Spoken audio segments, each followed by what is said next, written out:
砂锅焗柠檬是一道广东菜，焗是广东一种比较常见的烹饪方式，而柠檬呢，也是一种这边比较常见的海鱼，一般都是野生，比较生猛，抓的时候一定要小心它的毒刺。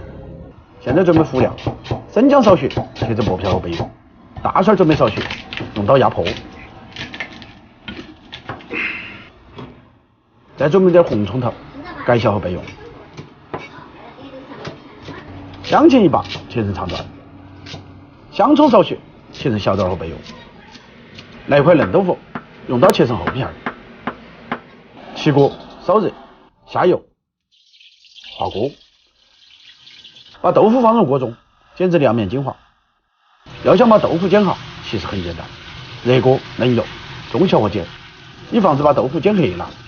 等一面差不多焦化了，就可以翻面了。等两面都煎成金黄色了，就倒出来。重新起锅，下油，把柠檬放入锅中，同样需要把两面煎至焦化。有平底锅的可以用平底锅，炒作更方便。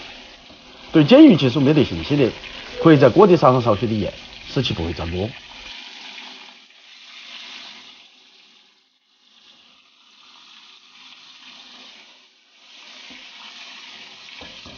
把煎好的鱼捞出来，准备一口砂锅，烧热，下油，下姜葱蒜，一起爆出香味儿。把豆腐摆入砂锅中垫底，接着把鱼放在豆腐上面，淋上少许花雕，也可以用广东米酒来代替。浇上少许的普林豆浆，放上一个酸梅，用筷子弄碎后，鱼露均沾。加上少许开水，一定要用开水，砂锅不是铁锅，不能即冷即热。盖上锅盖，转中火，大概焗个8分钟左右。等到锅中香气完全出来了，就揭开锅盖，撒上香芹、葱段，再次盖上锅盖，焗1分钟，关火。锅中再撒上一点红海椒，主要是起一个点缀的作用。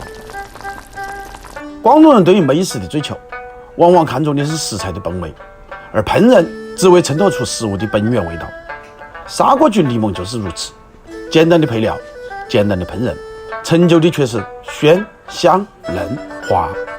难怪《舌尖上的中国》也说了，高端的食材往往只需要采用最朴素的烹饪方式。我是厨子，下期见。